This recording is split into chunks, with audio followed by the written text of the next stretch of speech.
He told you that joke. He did. Isn't that good? That's very good.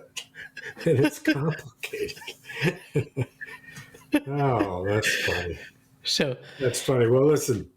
anyway, happy New Year. Happy New Year. 2023. HNY23. Episode number whatever the 171, baby. Wow, that's a lot. That's like older than we are. See, we climbed a chart. Did we? We got in the 1400s in a certain category in a rather certain country. In like Malaysia or whatever? Could be. Sweet. 1,400, though, out of 3,000. We're almost, hitting the 50% mark. Yeah, that's pretty sweet. So I want to hear about your vacation. Yes. I want in detail, and I want to tell you this, that while you were there, I was having a fishing experience like none other, but not with a fish, but with a property owner. Okay. But yeah, I want to hear about your trip. This was my question to you. Fishing for property. I want you to think back of this trip you had. Yes. And I want you to describe to me when you were there. Yes. When the day was done, this day that you're thinking of, when the day was done, you said, "This is the way I wish it always was." That moment. But I want you to start with waking up and what you saw and making breakfast and doing something, whatever. So you got a one-day story that illustrates the joy of being in the Canary Islands.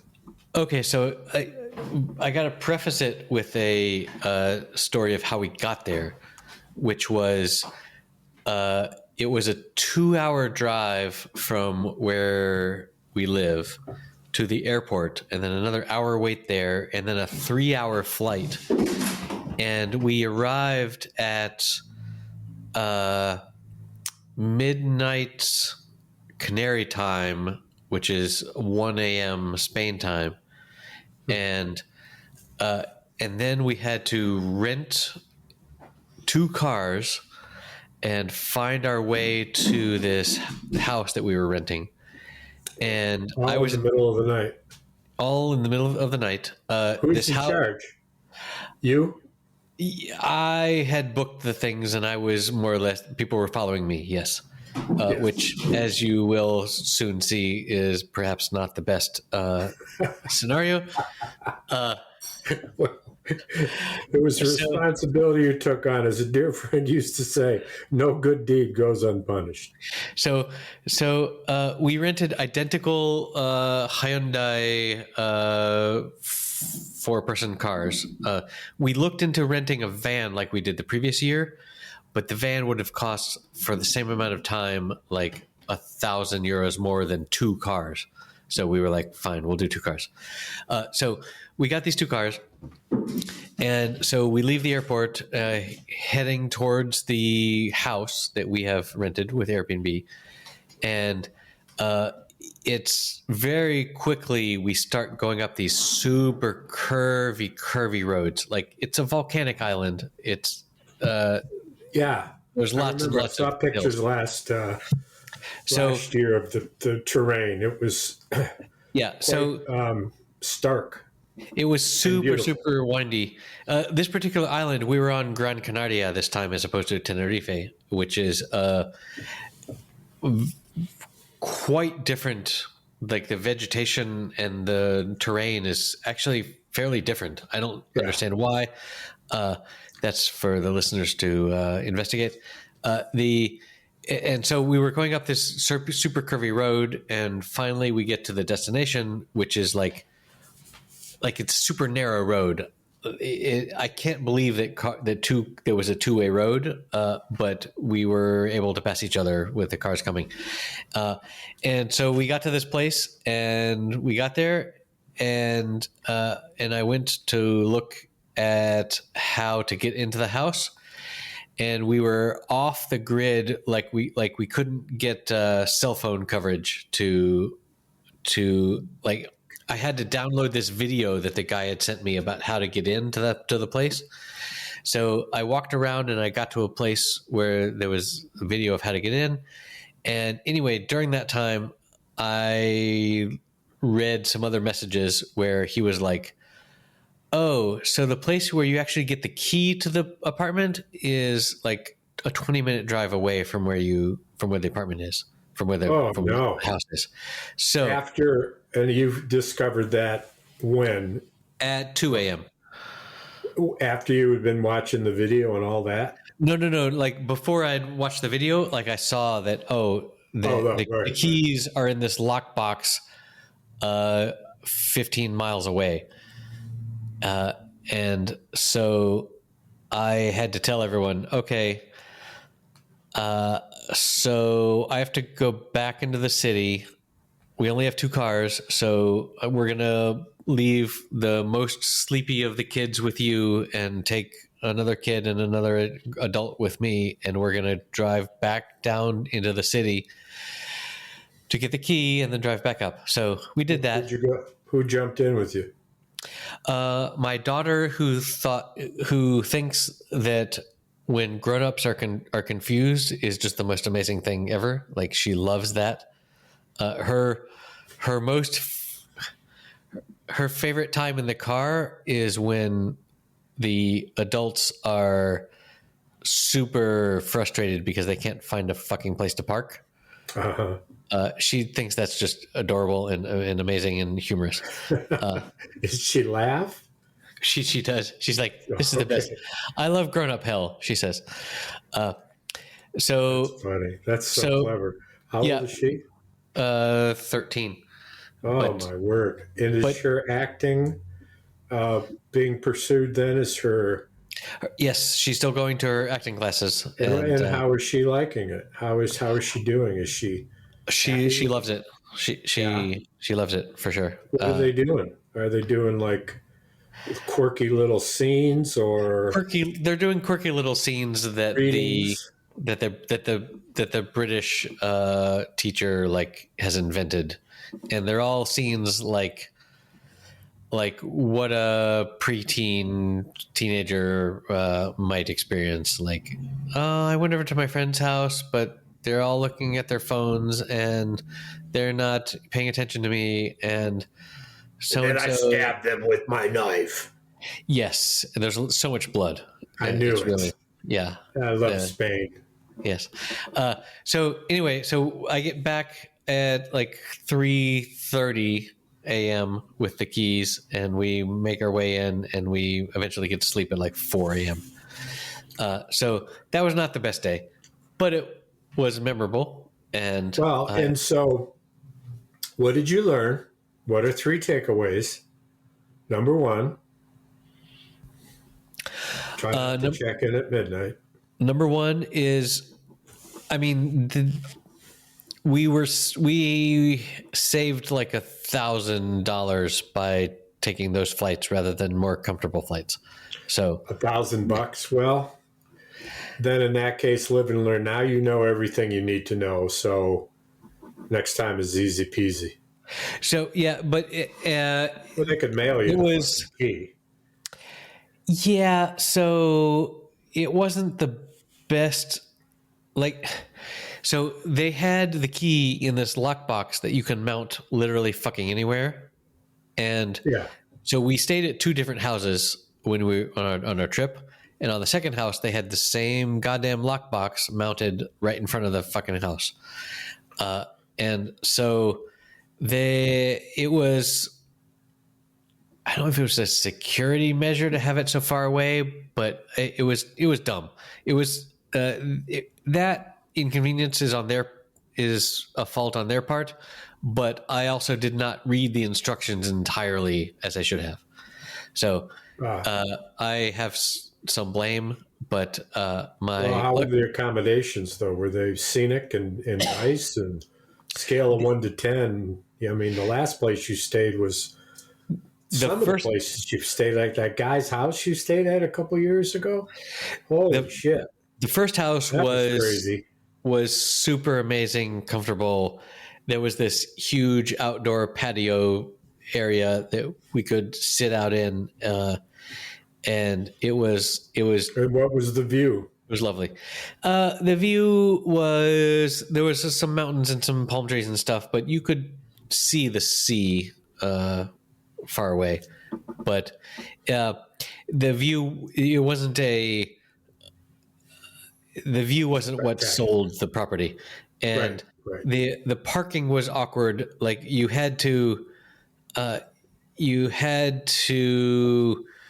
First of all, it was a super narrow road, and because we had two cars, like one car had to like sort of duck into this little cove where you could then go and open the door, open a door that you could walk through as a person, and then go and click a button that would open the doors to like let the cars in.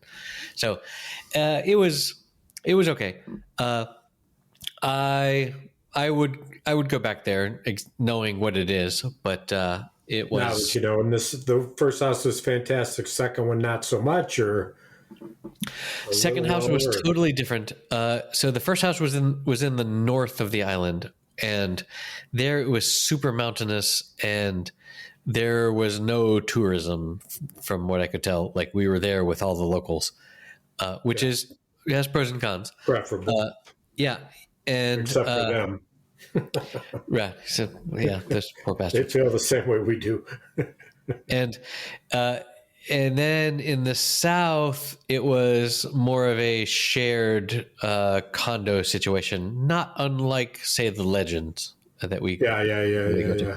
So we had shared little backyards, and there was a shared common pool area, and it was okay. You had a pool, but they had a pool, but you didn't.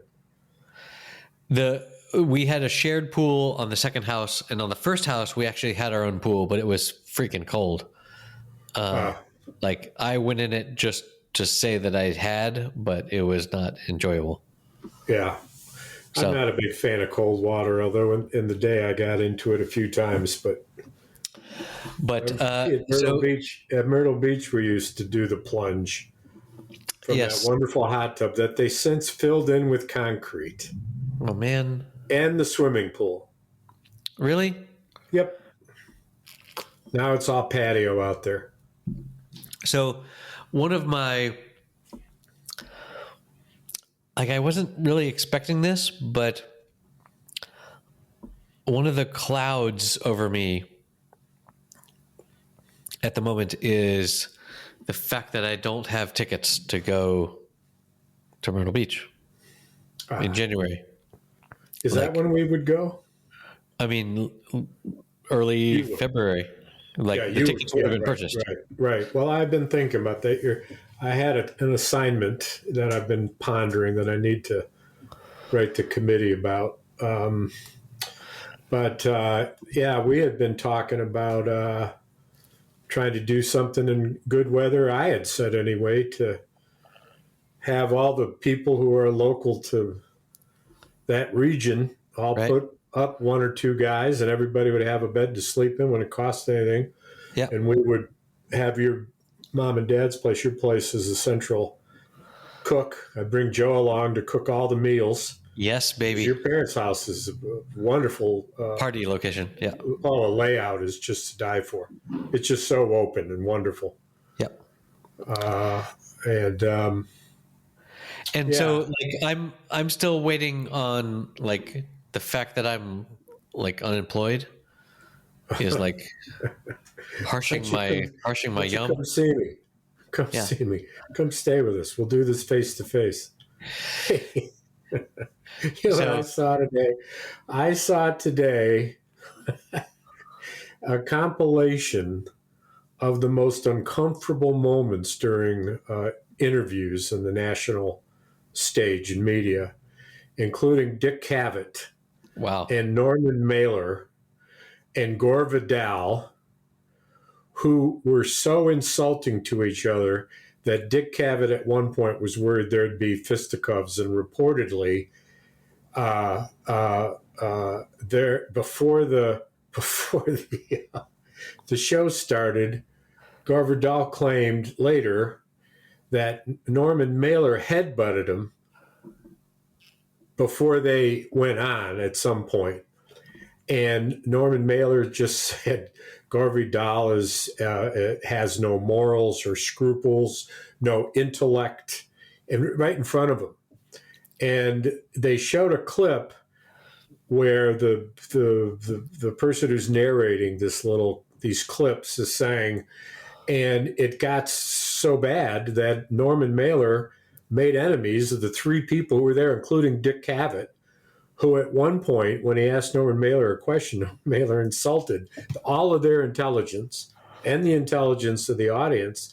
And Cavett moved his chair over to the other guys and said, well, now this makes three of us. And Norman Mailer thought that was, comical. And the next thing Cavett says to him on air is, should we bring out another couple of chairs for you and your massive intellect, or is that one chair okay for you? That's a sick burn. Isn't it? This is crazy stuff. But this is why you and I headbutt before we record. Right. So, proverbially. Yes. I mean, people who were mumbling and not speaking, and people who were insulting and interrupting, and they showed a Ben Affleck where he's fucking screaming at Bill Maher and says, "Are you fucking kidding me?" And as the camera goes away from him, he says, "Jesus Christ." He was so pissed. Yeah, I know the Ben Affleck Bill Maher clip. That's a famous low point in Ben's career. But so to answer your question, was there a day that was amazing? Yeah. Yes. Like So what time I woke up? Let me help you here. I woke up at about and then go ahead. I want to hear the whole day. So we had one day when we were down in the South where when we got there, we got there at night and walked around a little bit, but didn't see much. And then in the morning, some of us walked around and there was a local beach there.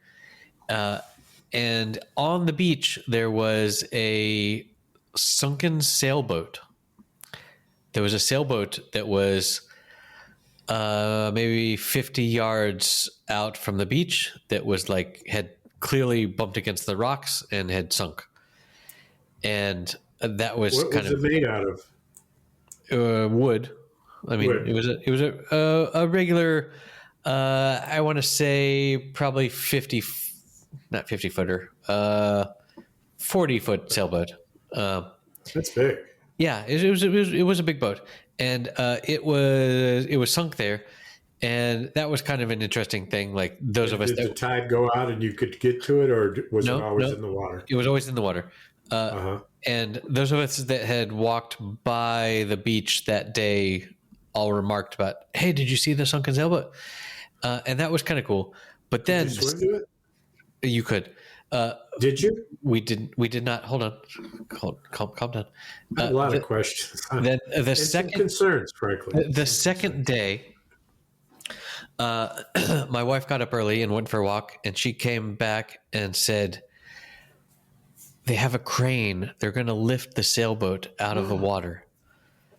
And so I rushed down there, and I watched as they did all the work. There were two divers and snorkels that were taking a big belt from the crane and putting it underneath, and then they had to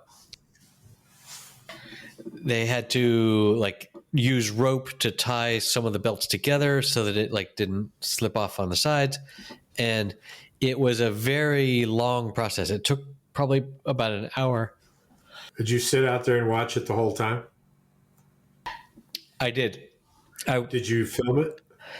I did. It was fucking riveting. It was better than Netflix. It was that this thing is gonna be soon in the air, and like they pulled it out a little bit, but then they noticed that there was a chain from the boat that was hooked onto some rocks, and so they had to go and get a guy to go fetch a big Hole. chain cutter, bolt cutter thing, and they sort of walked that down the rocks and gave it to the guy that was in the water, and he went down and cut the chain, and it was a whole big ordeal, and it was super interesting to watch and to speculate about like, talk about being in the right place at the right time.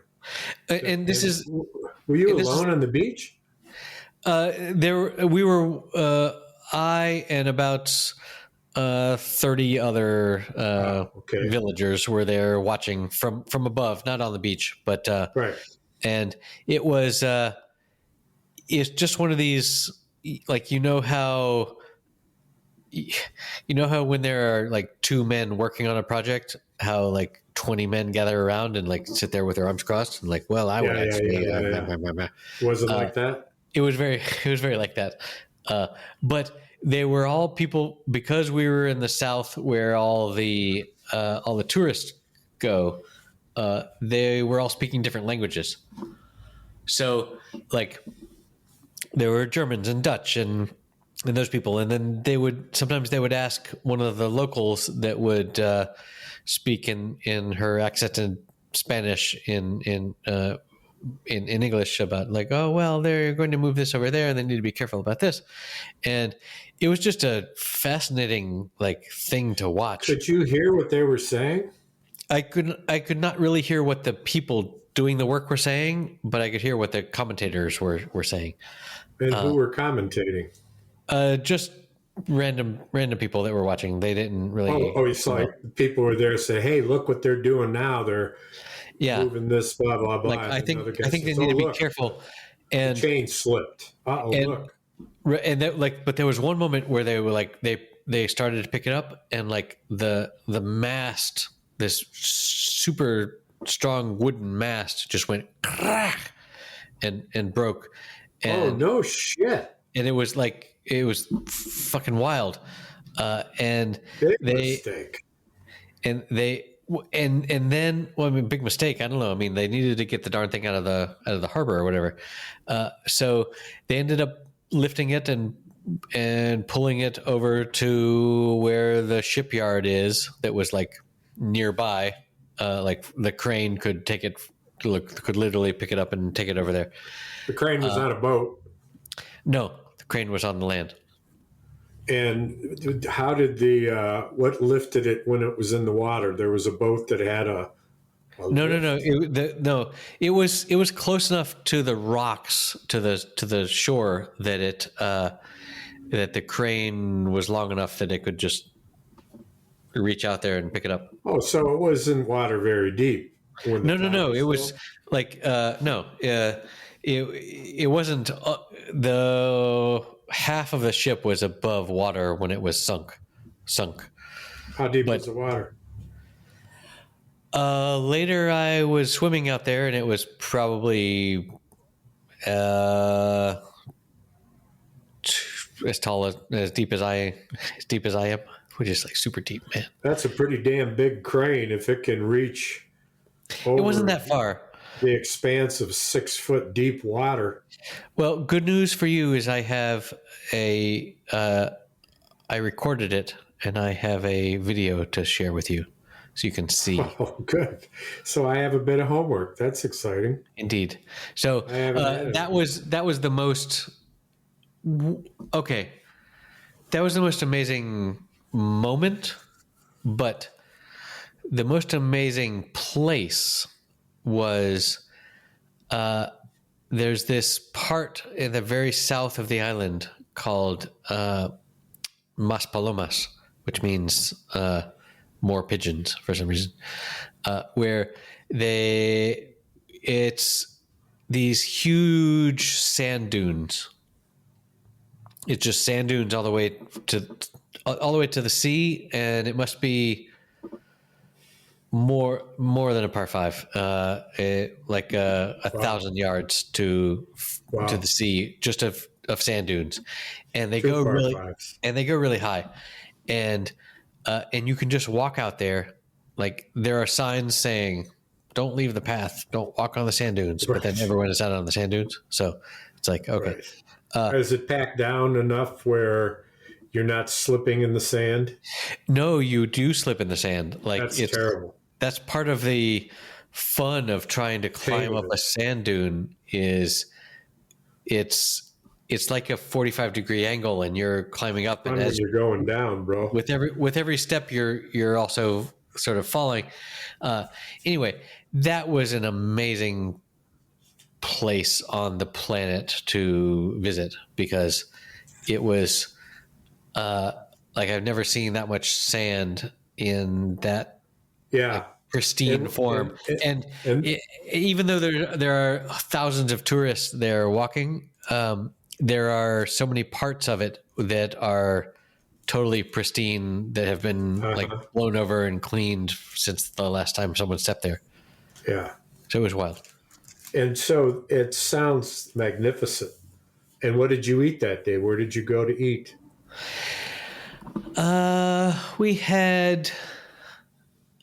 There was nothing too crazy amazing. There was one night where we had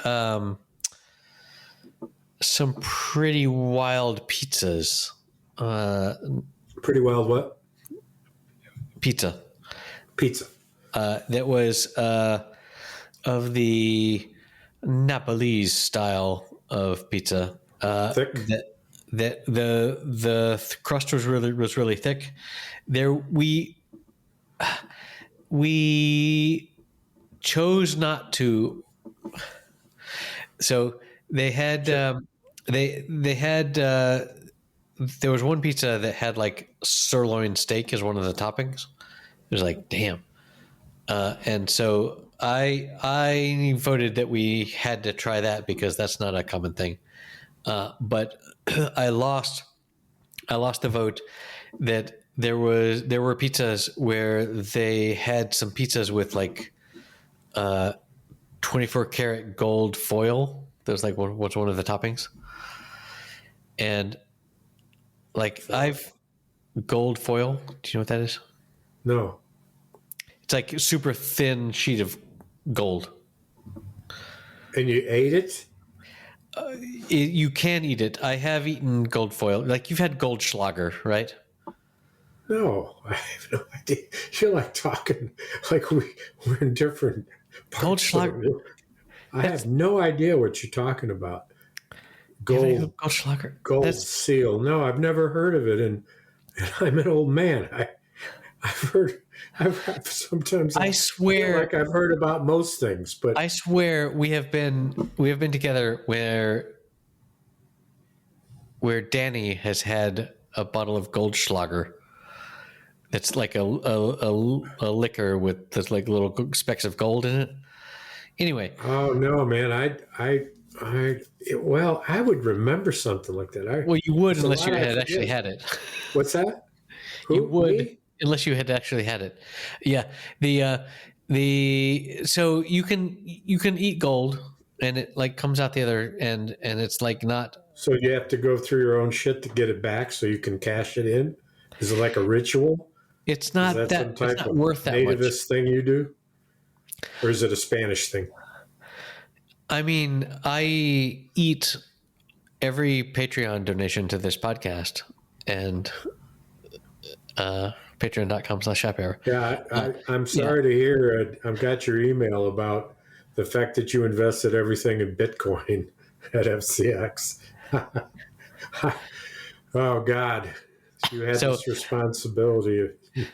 No, but you can put gold foil, like a super thin. It's like aluminum foil, but it's cold. You can put that on food and eat it, but we chose can't not. Eat aluminum foil.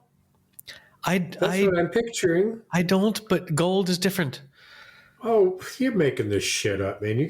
You're trying to see how gullible I am. Okay, how goldable you are. Yes, that's particularly when it comes to gold. Right. So anyway, transfer all of those bars into my safe. So anyway, that was one of the things on the menu that in retrospect, that's such a rare, bizarro thing that I wish I had spent the extra. Like it took the pizza from $15 to $50 or something. Oh dear. And it was just I like, wouldn't do it. I wouldn't do it either. Eating sounds like you're eating metal. I'm not totally clear what this is. Well, send me some research on this. I want to look into this. That's another piece of homework. I got 2 pieces of homework. You go and swallow the gold that you can find in your vicinity. And So I sent you some homework. You did. And I got to tell you my fishing story in a minute, but I sent you some homework. Not for this time because this wasn't going to work, but I just finished George and Tammy. And it's amazing. I knew of George and Tammy a long time ago when it was first coming out, and I listened to a podcast.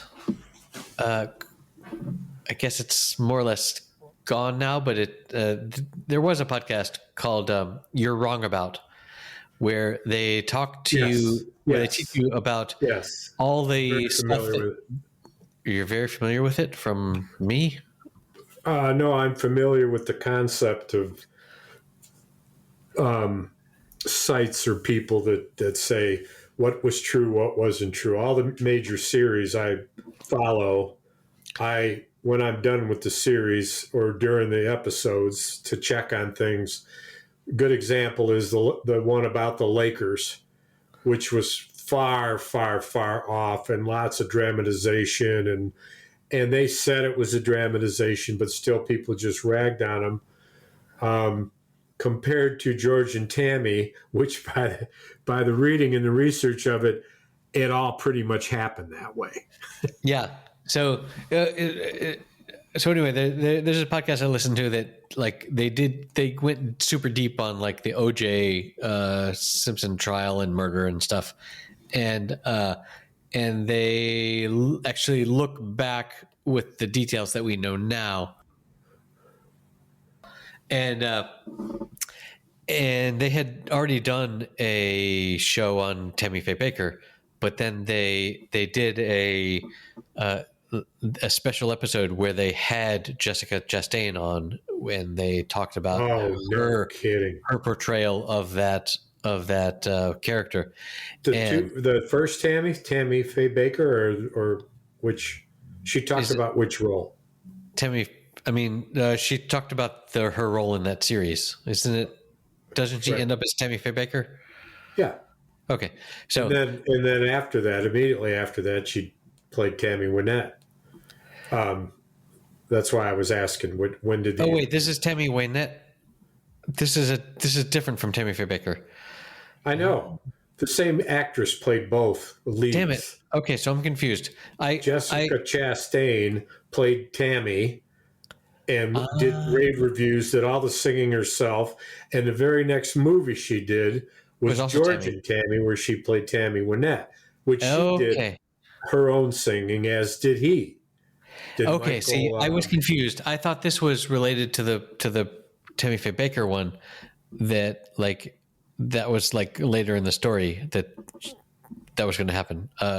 Because I don't really know about Tammy Wynette or anything about that history. So interesting. The podcast was all relative to Tammy Faye Baker. I did not realize that this George and Tammy was a different Tammy. Oh. Well, so that's totally on me for ignorance. So that's okay. But anyway, that's your homework, is to see it, because I watched it last week and I've seen it. I've watched parts of it 4 times this week. Wow. Just because I want to hear one of the two of them or the two of them sing.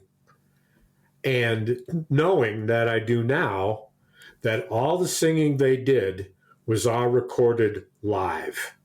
Wow. There wasn't any other shit going on. There wasn't mixing and all this. There was they ran the camera and these two sang. And there's this interview about them and their music teacher, who says to them, and I really want you to think about this, because this is a topic that could go on for a series, is that the coach, the singing coach, said to them, "There's a reason that God put your nose in the middle of your face. When you're singing, use your nose horn." Explain.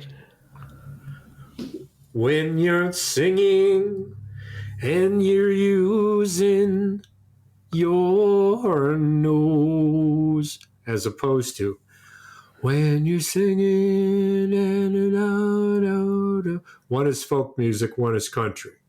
Using your nose to resonate the bones in your head. What? Oh, the day I was born.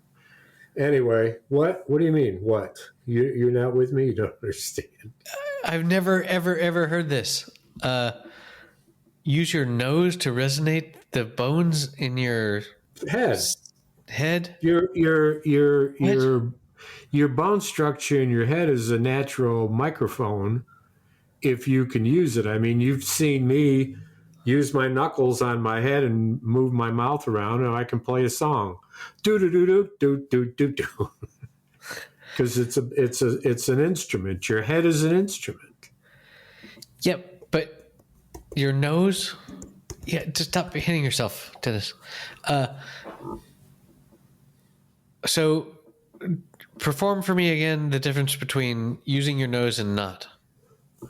Well, I woke up this morning and I knew she was gone. I could not really believe my eyes. That's with nose. It's the nose, using my nose hole. Okay. Now, well, I woke up in. That's just softer. And no, it's not. It's a whole different. I'm singing from my throat now. I'm speaking from my throat, as opposed to I'm speaking from my throat. See? Okay, so do people that have like the voices that we call nasal, are they're more actually using their nose? And when they get old, to a point of distraction, if you're saying God, they sound nasal. I mean, it's not like I was born yesterday, and I knew that it was going to be done. Okay, Bob Dylan, was his own parody. You know what Bob Dylan said about his music?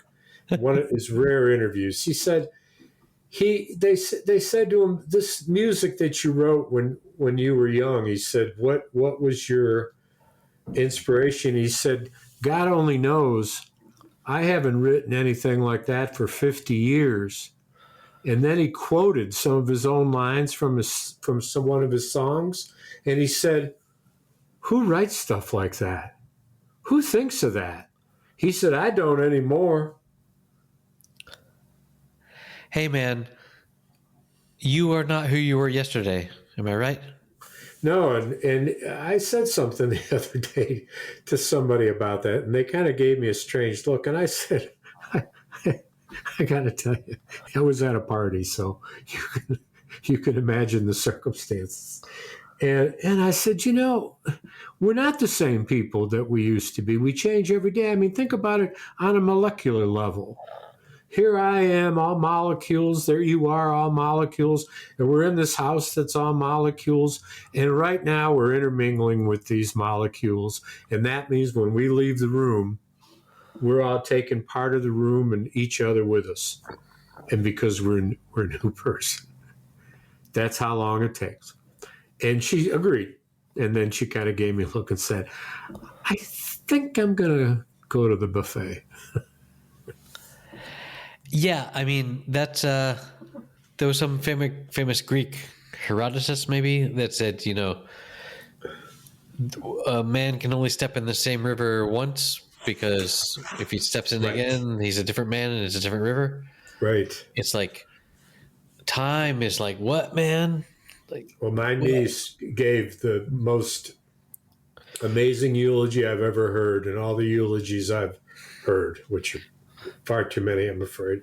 So She talked about the love for her dad on an your atomic niece? level. I thought you were saying that your knees were complaining. My niece. That's your old. I assumed your old man. Say your niece said what? Beautiful. My niece gave a eulogy for her dad that was based on the atomic analysis of love and the interaction of atoms. Whoa. And it was the most intense eulogy I've ever heard. She was stunning. She's got quite a family. Okay, so we have two things on the docket. We have fishing and fucking Congress, man. Well, let me tell you the fishing story. So December 31st. So I just want to say, on the 1st of January, I was swimming in the ocean. Yes, here you are. So you're swimming in the ocean. Where am I?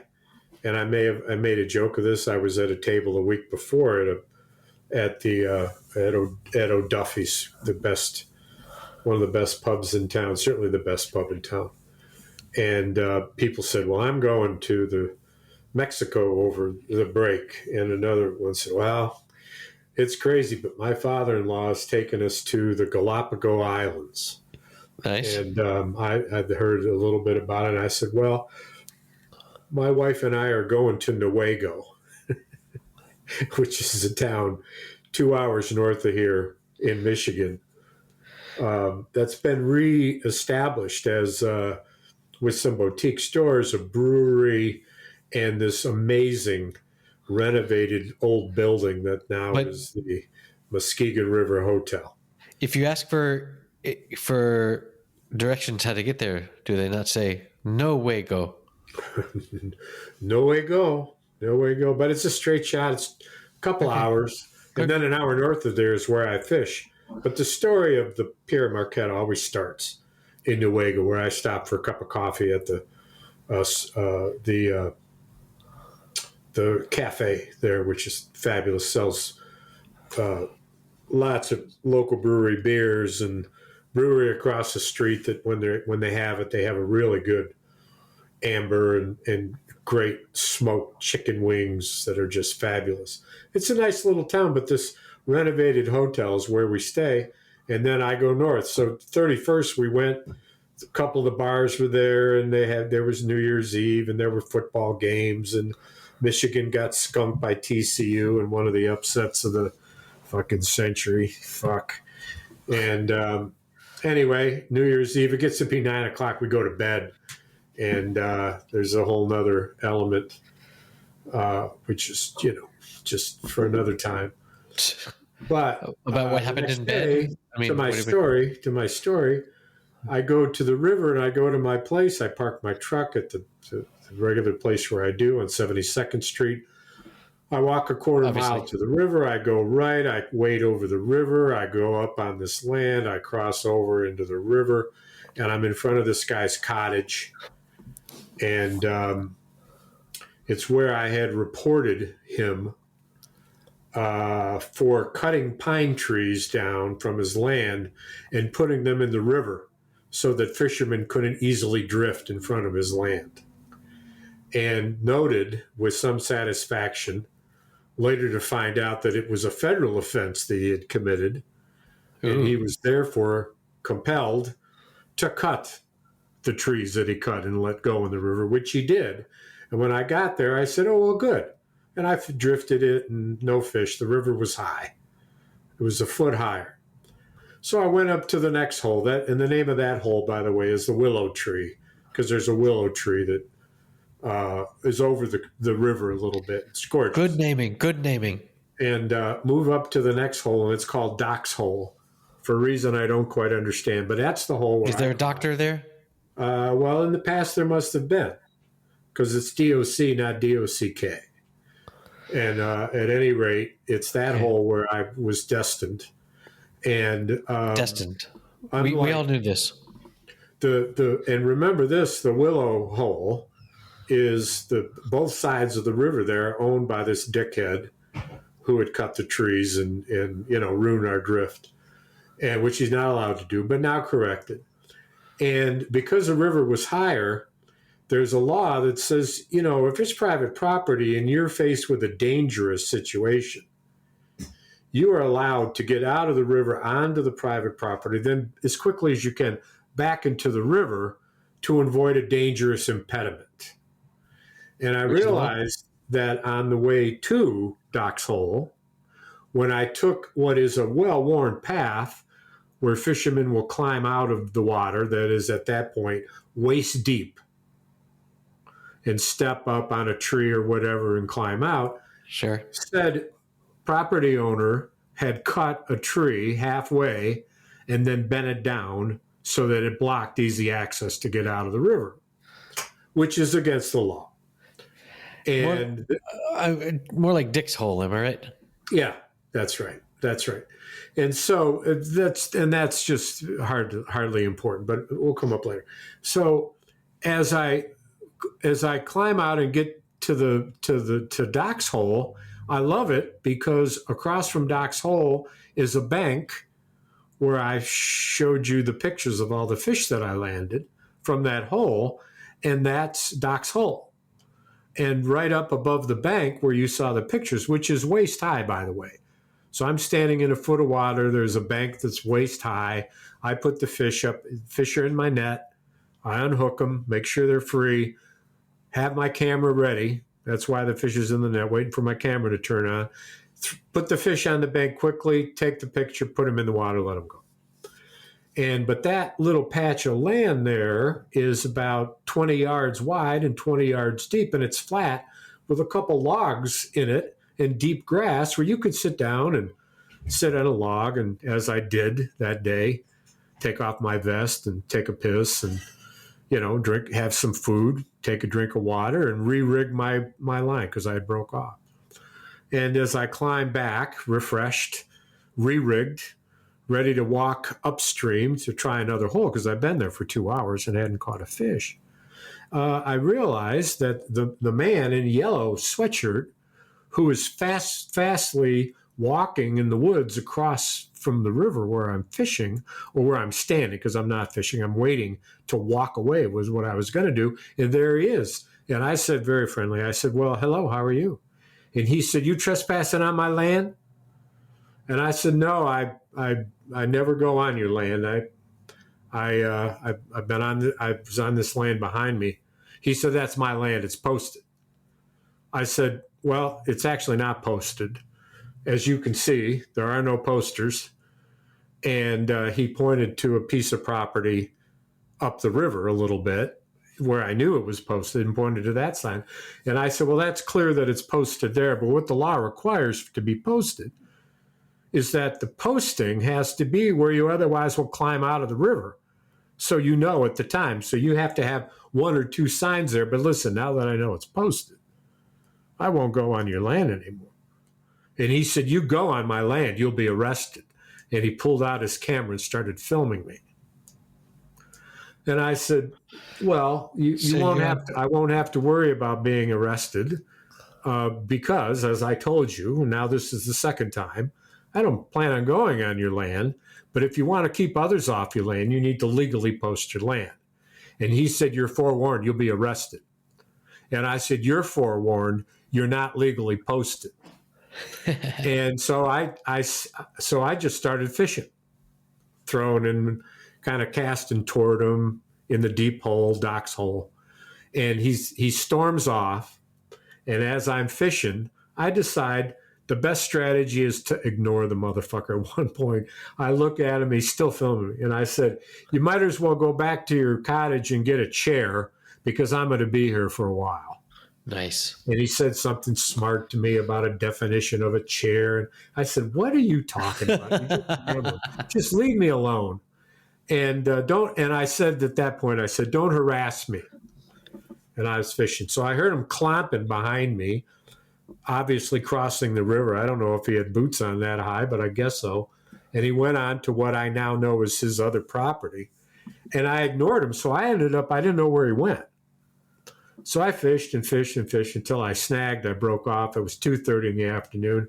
I said, "This fucker's about ruined my day. I'm just going to head out. I'm tired." It was January 1. Nikki was back at the hotel. It was it was 36, 38 degrees. So it wasn't terribly cold.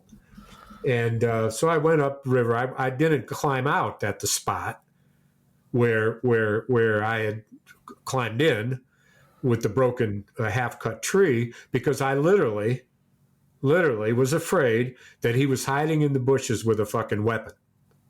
Wow. They crossed my mind. So I stayed in the river, went almost belly button deep in the water, got through. It wasn't all that fast. And I walked way, way, way, way down the river, got out and go home. So I said, "Oh God, put that behind me." And I take the eighth mile trek from the river to my truck. And as I approach the path where you can see the vehicles, I see a man in a yellow sweatshirt running back and forth behind the vehicles with a blue truck behind him. And he is obviously filming the license plates, including my truck. Good for him. And I nearly said out loud to myself, "Shantz, you know yourself.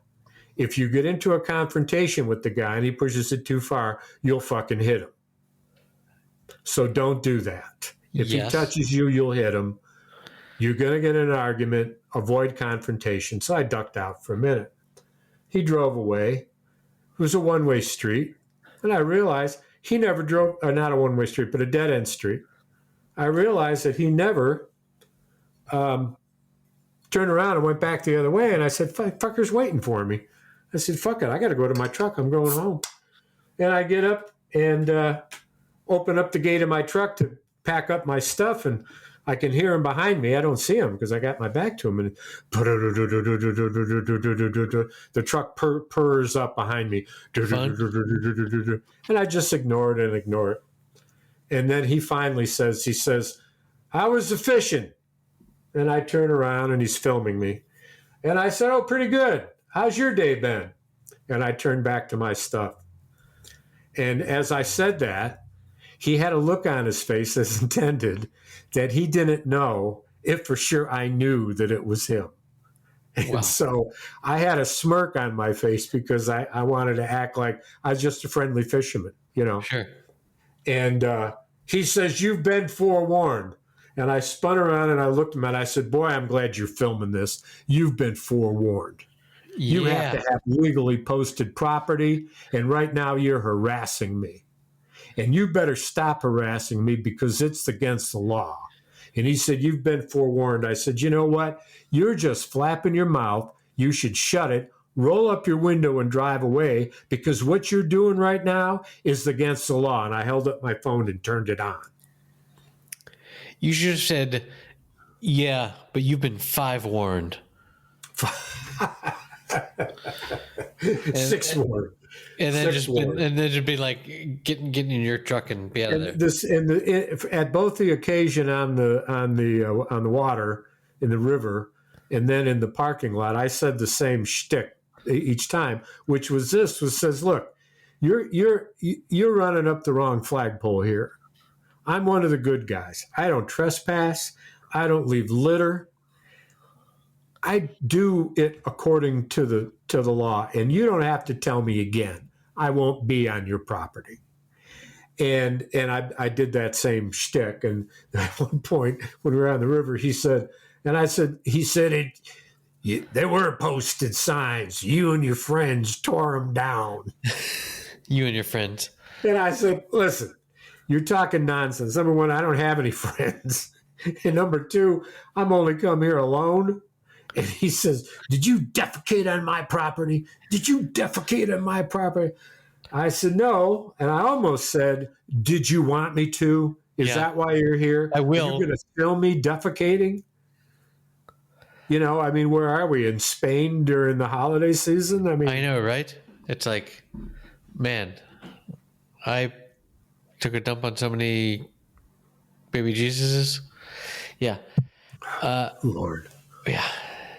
Wow. Okay. Well, and then I reported him to the sheriff's office. They never called me back. Reported him then to Department of Natural Resources, law enforcement, and he says, "Yeah, what he did is against the law. You want to press charges?" Yeah, right. I want to talk to lawyers about this.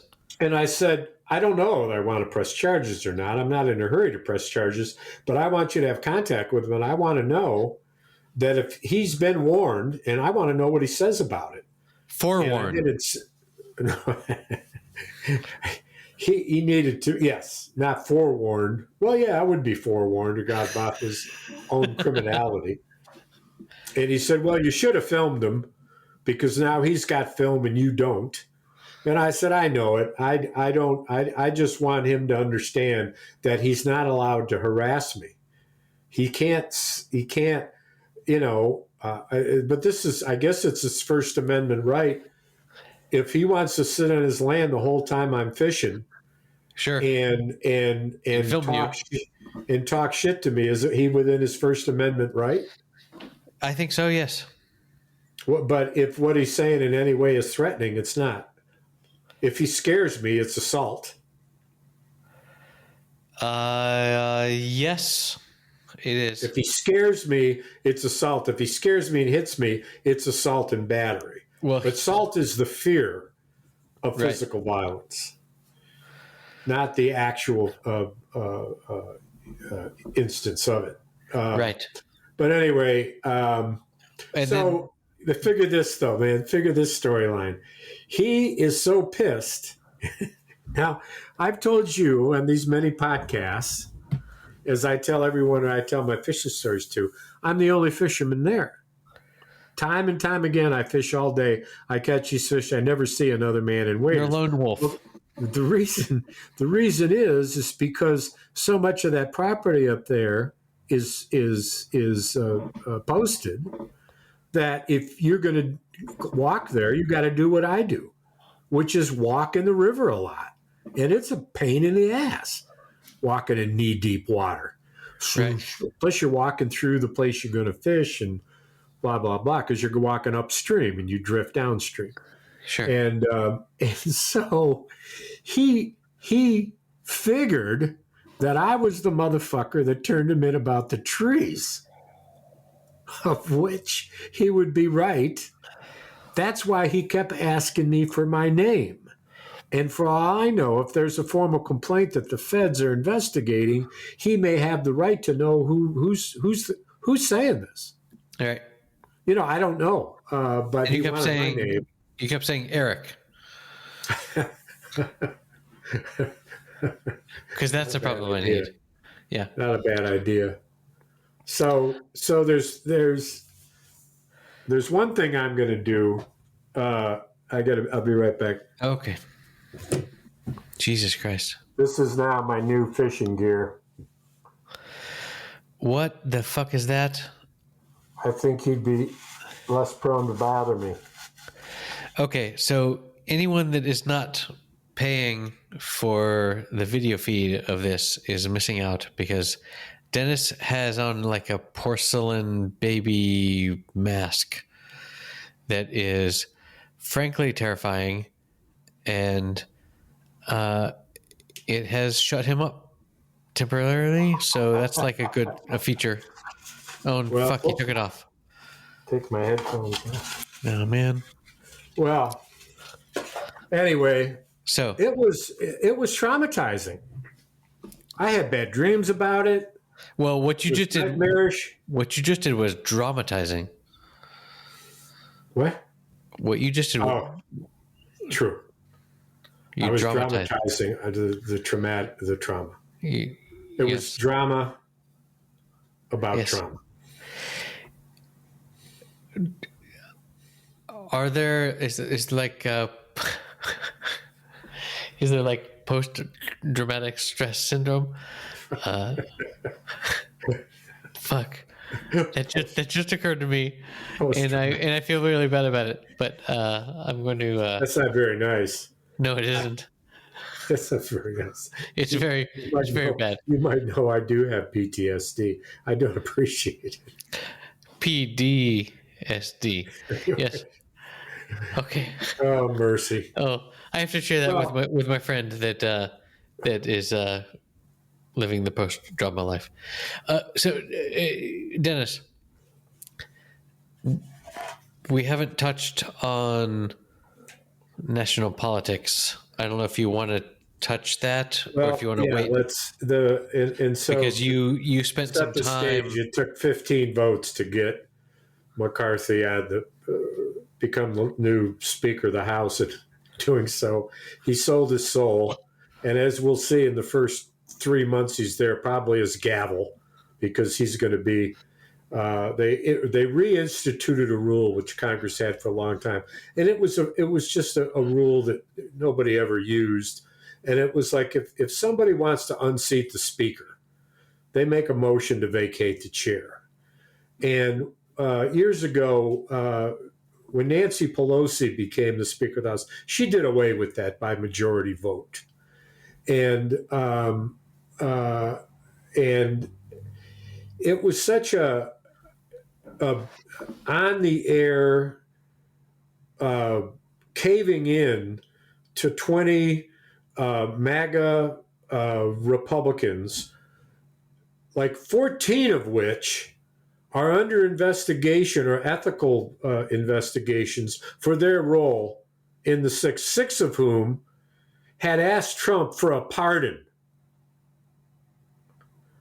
A pardon for what? A pardon for crimes that I committed. Or will commit. And depending on once the pardon's granted, it's for past. You don't get a pass and stuff in the future. Although there's a lot of criminals that would really like that. You mean from now on I can never be arrested? Yeah, sign me up. Sign me up. Where do I sign? So now we have this ultra slim majority, including one freaking dipshit from Long Island, George Santos, who lies about everything: where he worked, where he lived, where he got his degree, lied about everything, a complete fabrication.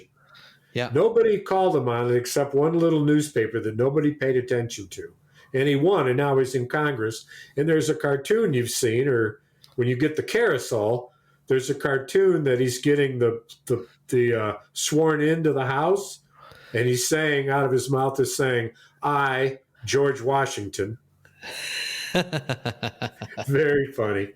He's seated, and in order for McCarthy to get it, he had to get into bed and is in bed with Marjorie Taylor Greene, who in one of her ads shows her with a freaking bazooka-like gun in her hands.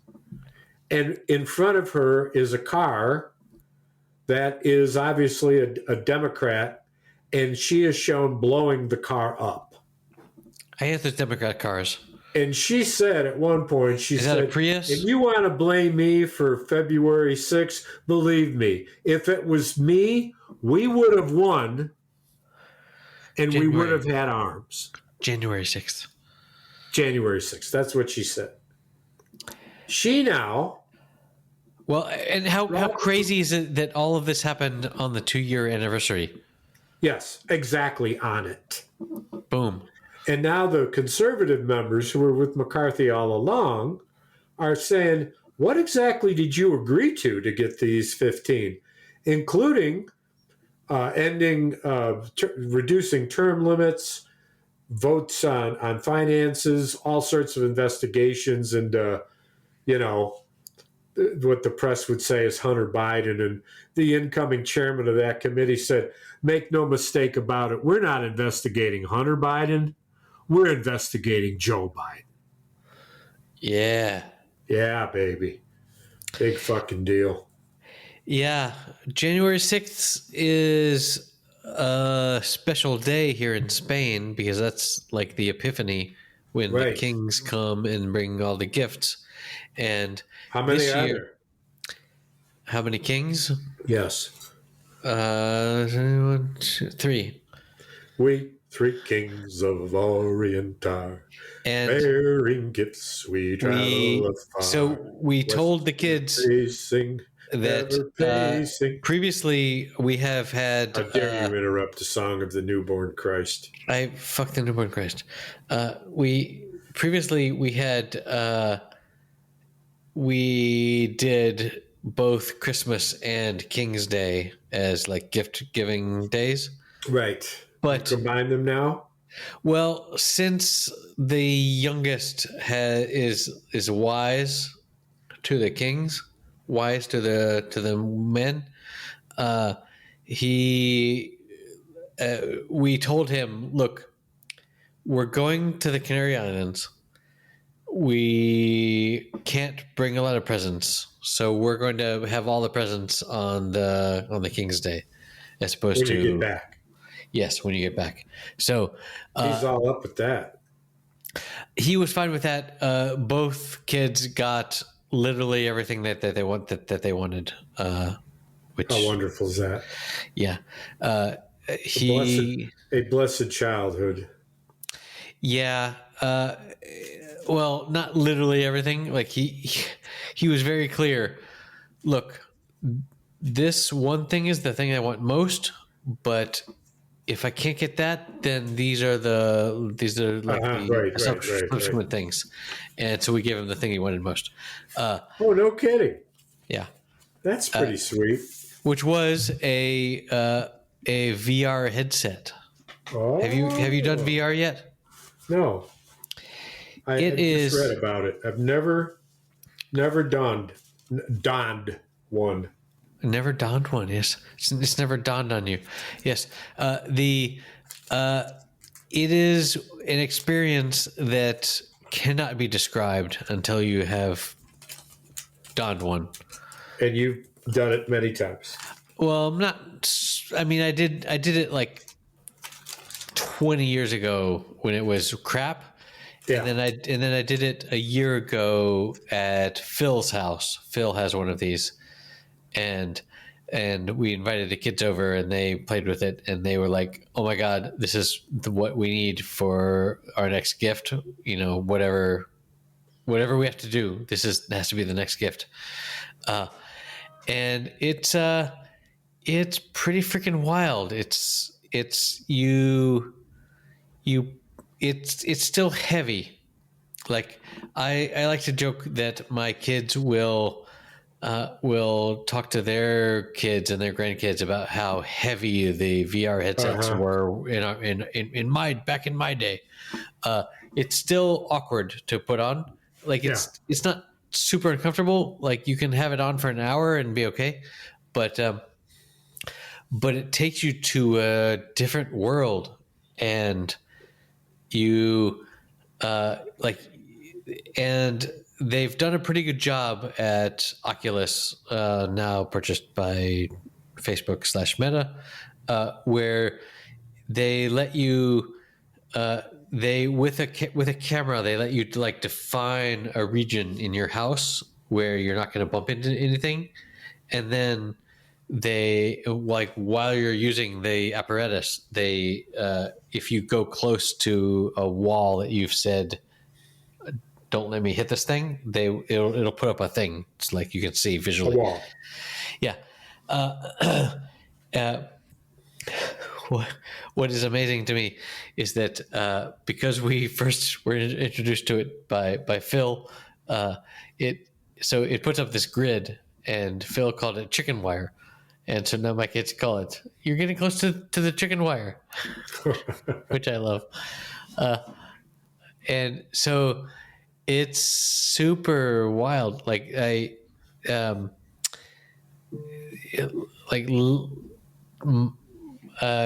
later on, I was introduced to an experience where you're like on the International Space Station, and you have to like grab onto these handholds and like pull yourself around. Are you kidding me?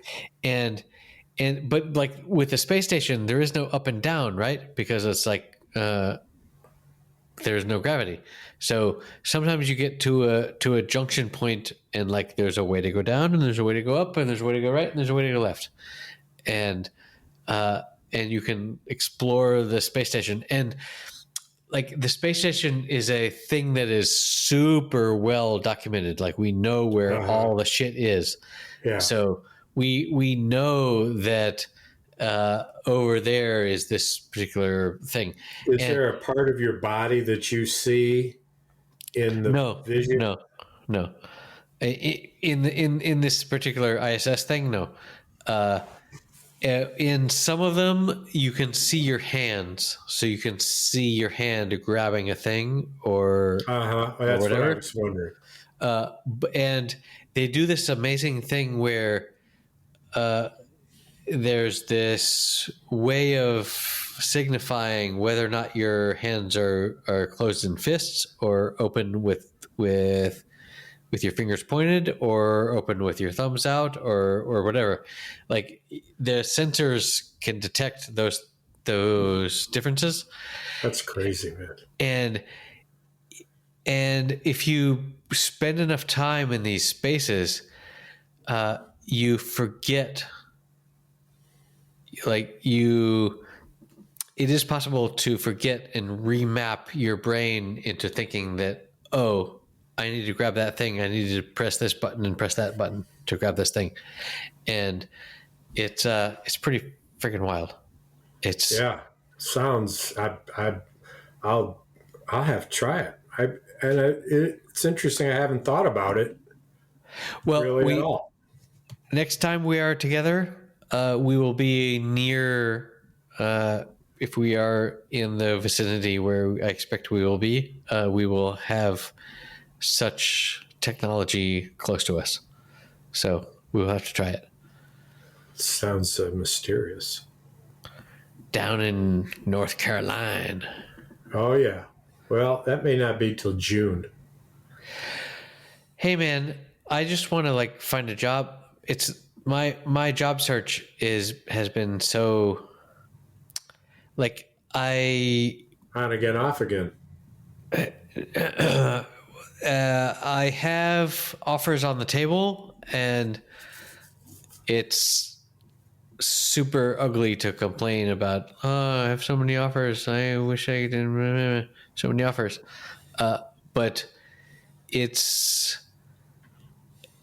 I feel this desire to grab onto a branch and be like, okay, I belong to you now. Like this tribal. I was thinking today about how, I don't belong to a tribe anymore, and my deep primal primate brain is like, give me a tribe to belong to, and I feel sort of disconnected, and there's all these different possibilities for my future, and I am lost at the moment, and I feel kind of it's very stressful. You're floating. I'm floating through the jungle, and I don't have a tribe. It's nearly existential. It's nearly existential. Your job is such a big part of your life, and takes up more time than anything but sleep if you're sleeping well. But it's anxiety. I'm waiting for interviews, and so it's the same kind of anxiety, except I had the holidays intervene, and the holidays. You can't expect. Somebody says that this posting is over by the end of November. The first thing I thought of is, well, maybe you'll get to this in February. Sure. End of the year closeouts, end of the year reports, Thanksgiving, then Christmas, then you're gone for 2 weeks, and then you come back and you can't believe you're back at work, and you don't want to work, and you're distracted, and It's all virtual. When you're working virtual, distraction is at a whole different, as you well know. Distraction is a whole different level because you can act on it. You can get up and leave the room and you're in your home where any number of things are waiting for you. Yeah. I mean, watching all the homework that Dennis gives me is available. So what is your homework exactly? This Tammy George thing. And Tammy. Yeah. George and Tammy. The scene me there was I've heard Mr. Cranston is giving interviews about. Yes, I saw the interview. You saw? And, well, he's giving interviews. You saw one interview. I've seen one good one. Let me put it that way. About the next season of. We'll see how it goes. You know, I've thought again and again about that series, and the thing that stuck in my mind that you recall is, and it pissed me off to the point where I thought, from this point forward, they had lost credibility with me, and I didn't think I'd ever get over it, and I never did, really. But it's when his son comes home and he's been scrubbing and doing all sorts of shit that's illegal to protect his son. He's got a little wood burner in his fucking living room, and he takes his clothes and like maybe a folder, a document or something, and throws it in where there's hardly any flame, as if what? As if it's going to fucking incinerate. You know, and I thought, that is just such bad writing. And for Cranston, and I said this then, I'll say it again now, I'm still pissed about it. Bryan Cranston said, you know what? There's no way he would do that. He would hide it up the flue of the chimney before he would throw it in the fire. There's no way. This is so unrealistic. It defies the imagination. And he in his interviews, he's super pro writer. He's like, they come up with these things and it's so clever and like blah blah blah. Most of it is, and so and good acting. And I love that it's in New Orleans. There are so many places there that whenever I see, New Orleans isn't a huge city. It's big, plenty big. I will know it one day. Oh, there's neighborhoods and they're all named. French on one side of the canal street and Spanish on the other side. I can pick one of those languages. So canal Street used to be a canal, and it's the French were on the north of it, and the Spanish are on the south of it. Okay.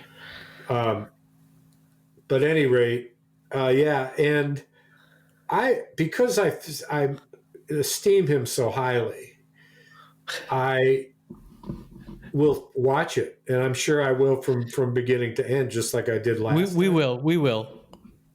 Like, we have to. Yeah. And the interview I saw was good. It sounded a bit complicated, and from the scenes I can tell, the clips are that the wife of the freaking gangster goes to him for some type of help because she's going to be killed by his family. I don't know if I'm making that up in my dreams or that's what I walked away with from these trailers. But we'll see. We'll see. So I think we covered everything we had to cover. Yep. I think we did. I think we're talking with our nose now. So do you want to know who the most nasal famous person in the world is? Hey, we didn't talk about the Golden Globes. Well, I didn't see no Golden Globes. I didn't watch it this time. I haven't seen any clips. Well, but you know who the most nasal celebrity is in the history of the world? I'm going to go with... Alice the Goon. I love Popeye. I love Popeye. I love Popeye. I love Popeye. Okay. I love Popeye. We're going to fade out on that. Popeye. All right. Bye. Okay, that's it for episode number 171. You can find the show notes at happyhour.fm/171. I highly recommend you go there and check out that video I made of the sunken sailboat being lifted up into the air. It's pretty dramatic. And you can help support the show at patreon.com/happyhour. We would love for you to come support us. And beyond that, just be nice to everybody. See you next week.